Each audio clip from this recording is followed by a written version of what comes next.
I had a dream last night. It was the kind that seems real, right up to the point where you wake up. Some things were strange about it. Certain things were really strange about it.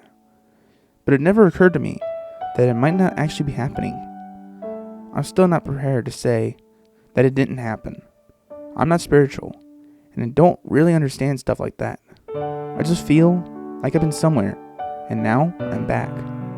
I know something really happened when I woke up, and I think while I was asleep too. I went to bed last night with a strange feeling. We all remember times when we felt like we were being watched, but this was more than that. I felt like there was someone there with me, but still, I couldn't keep from falling asleep. I don't exactly remember the beginning of the dream. The first thing I remember was starting at my house and walking.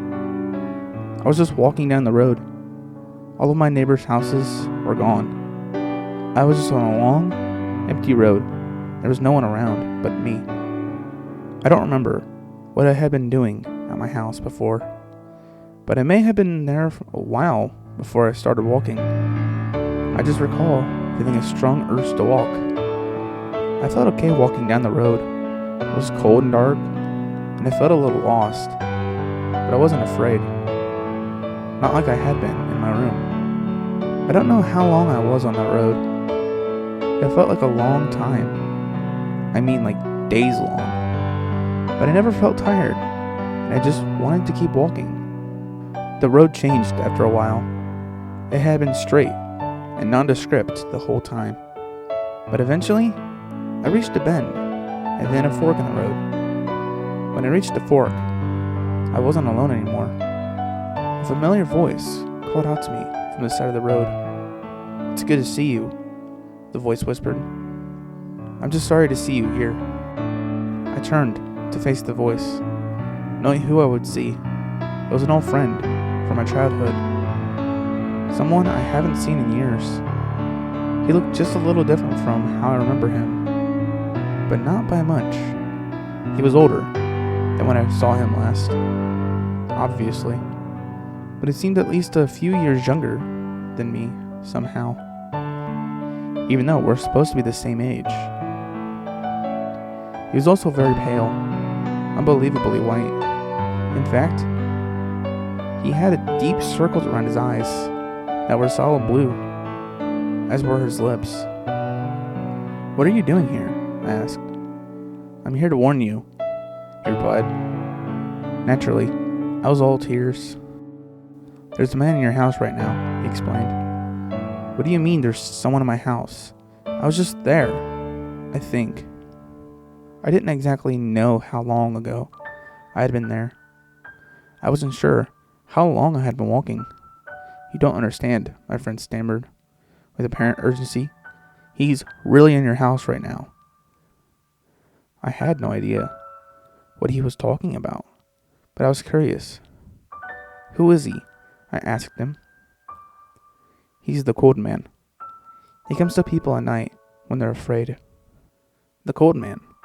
I'd never heard of anyone like that before. I wanted to know more, so I asked, "What does he do?" "He waits to be noticed. Then he makes his move. You know that chill you feel in your back when something really scares you?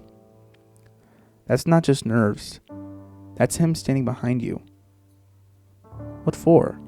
I wondered. "What does he do once you notice him?" My friend looked down and away. He wouldn't answer that question. "Just don't let him in," he cautioned. "What do you mean?" "He can be close forever," my friend explained. "He'll walk around your house at night and even stand in your room while you're asleep, like he is in yours right now. He can know where you are.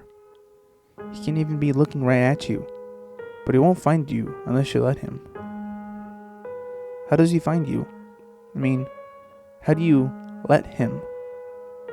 My friend looked to either side of the road, like he was worried that someone might overhear. He leaned in very close, whispered, "If you see him, if you hear him, or if you ever start to feel suddenly very cold, don't move. Don't talk to him. Don't acknowledge him. Don't ever let him in. I don't understand, I admitted. How do I get rid of him? You can't, my friend replied in a small, shuddering voice. Look, I'm out of time. Out of time? I repeated, not sure what he meant exactly. My friend shook his head. His eyes were wide, and he was shivering. Off in the distance, I noticed a dark figure creeping up behind him. But something kept me from speaking. My time is up, he stammered. Just whatever you do, don't let him in. And whatever you do, don't answer it. Something pulled my friend into the darkness, and suddenly, I couldn't see him anymore. Before I could follow after him, though, I was startled awake by a loud noise. I was sitting in my room, fully dressed, with my shoes on. I could swear I wasn't dressed when I went to bed. My shoes and legs were covered in dust. My feet were sore, and I could hear a ringing noise right next to me.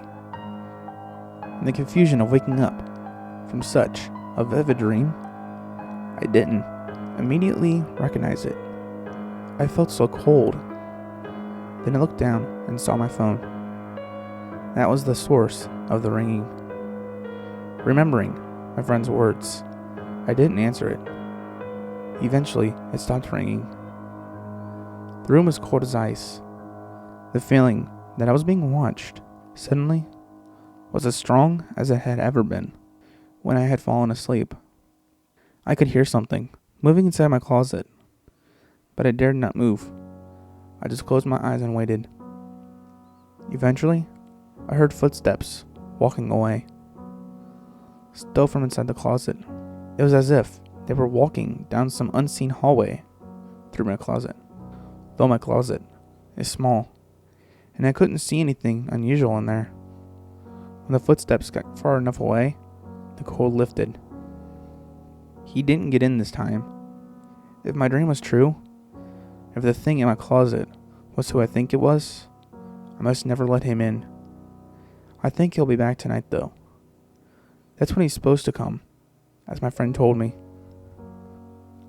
I don't know what happened to my friend, but I just hope people will remember his warning. If you start to feel cold while reading this, don't be alarmed.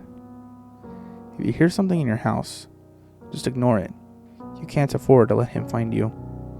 Don't let the cold man in.